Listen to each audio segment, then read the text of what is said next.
तो hello guys, welcome back to my channel ईवीरेटर vlogs. तो आज इस वीडियो में हम लोग मेनली जानेंगे कि जो ओला का नया स्कूटी निकला है ओला S1X, specially 2 kilowatt hour battery pack जो है उसके रिलेटेड कि वो आपको क्यों नहीं लेना चाहिए। तो चालू करते हैं वीडियो को। और उससे पहले अगर आप लोगों ने चैनल सब्सक्राइब नहीं किया तो प्लीज चैनल को सब्सक्राइब कर लेना, क्योंकि क्वालिटी कंटेंट आप लोग को मिलते रहेगा। तो चलिए वीडियो को स्टार्ट करते हैं।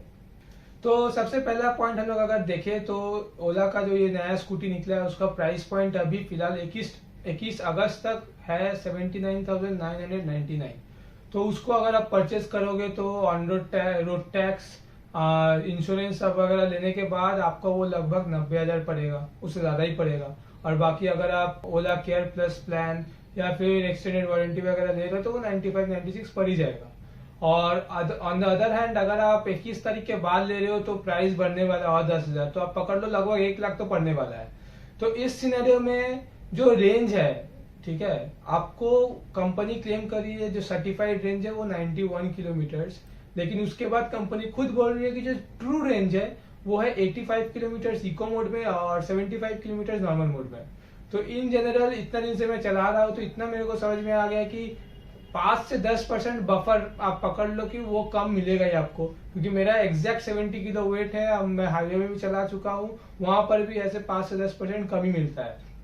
तो अगर एवरेज में देखोगे तो आपको नॉर्मल मोड में वही 60 से 65 और इको मोड में वही आपको 65 से 70 या फिर उससे ज्यादा पकड़ लो तो 65 से 75 के बीच में आपको मिलने वाला है रेंज। तो आप अगर देखोगे तो आप इन जनरल अगर निकले हो तो दिन में 3-4 बार 5 बार अगर आप ऐसे निकल जाओगे तो 20-30 किलोमीटर हो जाता है, ठीक है। तो आप अगर ऐसे कैलकुलेट करो तो आपको 2 दिन में एक बार चार्ज देना पड़ेगा। वो जो चार्ज देने का जो सीन है उसमें है 7.5 घंटा लगता है चार्ज देने में। तो 7.5 घंटा कुछ ज्यादा ही टाइम है। इनिशियली आप लोगों को लगेगा कि ठीक है प्रॉब्लम नहीं होगा, लेकिन विथ टाइम ये वाला प्रॉब्लमेटिक चीज है कि हर रोज जब चार्ज में आप लगाओगे ना उसमें आपका माथा खराब होगा ही। तो वो एक चीज है कि आपको अगर यहाँ पर रेंज और ज्यादा मिलता, जैसे कि उसका 3 किलोवाट वाला वेरिएंट है या फिर जो एक्स प्लस है वो वाला वेरिएंट प्रेफरेबल ज्यादा है 2 किलोवाट आवर जो वेरिएंट है उससे। तो ये था पहला पॉइंट। प्राइस पॉइंट के रेस्पेक्ट में जो रेंज मिल रहा है वो शायद से मेरे को लग रहा है कम है। उस प्राइस पॉइंट में अगर आप देखोगे तो दूसरा स्कूटी मिल जाएगा, और उस रेंज में अगर खोजोगे तो लोकल जो स्कूटी मिलती है वो इससे ज्यादा आपको इफेक्टिव, मतलब कुछ से कम प्राइस में और ज्यादा रेंज मिल जाएगा। तो ये था पहला चीज। दूसरा चीज जो है वो है फीचर्स। तो फीचर्स तो लग रहा है कि कुछ है ही नहीं। मतलब आप अगर ओला ले रहे हो तो आप मीम्स देखते हो, तो वीडियो देखते हो कि ओला में म्यूजिक बज रहा है, कॉन्सर्ट मोड है, पार्टी मोड है, इतने सारे फीचर्स है।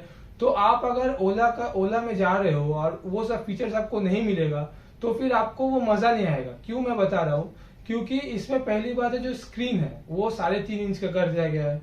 उसके बाद इसमें आपको म्यूजिक नहीं बजाने का नहीं मिलेगा, मतलब इसमें स्पीकर नहीं मिलेगा।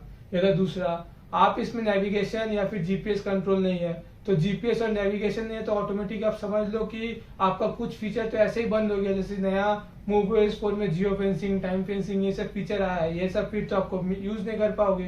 क्योंकि मेरे को जितना लग रहा है कि इनबिल्ट सिम भी नहीं रहेगा, लेकिन समहाउ अगर रह भी जाए आपको उसका बेनिफिट ज्यादा नहीं मिलेगा, क्योंकि उससे फिर आप वही ऐप में सिंक्रोनाइजेशन करना, स्कूटी का थोड़ा डिटेल्स मिल जाएगा, यही मेन चीज है। लेकिन आपको बहुत सारे फीचर्स भी फिर यूज नहीं कर पाओगे आप। तो ये था कुछ पॉइंट। ऊपर से क्रूज कंट्रोल नहीं है। तो ये थे कुछ चीजें फीचर्स वगैरह के रिलेटेड। बाकी और एक तो चीजें है कि इसका वेट कम कर दिया गया है। वेट कम हुआ है तो आपको थोड़ा मतलब कि जो ड्राइविंग एक्सपीरियंस है वो हेवी अगर नहीं होगा तो फिर आपको मजा नहीं आएगा। तो वहां भी एक पॉइंट, इसका वेट शायद 108 केजी के लगभग है, तो यहाँ भी एक है। फिर टायर का साइज अगर देखोगे तो वो भी छोटा है, 90x90 है दोनों। फिर आपको ड्रम ब्रेक्स मिलेगा दोनों टायर में। तो हर तरफ से देखोगे तो कॉस्ट कटिंग पूरा किया गया है, पूरा फीचर्स कम कर दिया गया है। बाकी इसके साथ अगर आप देखोगे कि आप थोड़ा सा, आपका अगर हेल्दी है, आपका ये सब जो क्लेम करती है कंपनी रेंज वो 70 किलोज होना चाहिए, ग्रेडेबिलिटी रोड का 15 डिग्री होना चाहिए, हार्ड थ्रॉटलिंग ज्यादा नहीं होगा, तो ये सब अगर आप एड ऑन कर लोगे तो रेंज आपको इससे भी कम मिलने वाला है। सीरियसली बताओ तो आपको 55 to 60 नॉर्मल मोड में मिलेगा, इको मोड में 65 से 70 एट मैक्स, उससे ज्यादा नहीं मिलेगा। और लास्ट का 3% जब आ जाता है गाड़ी ऑटोमेटिकली बंद हो जाता है।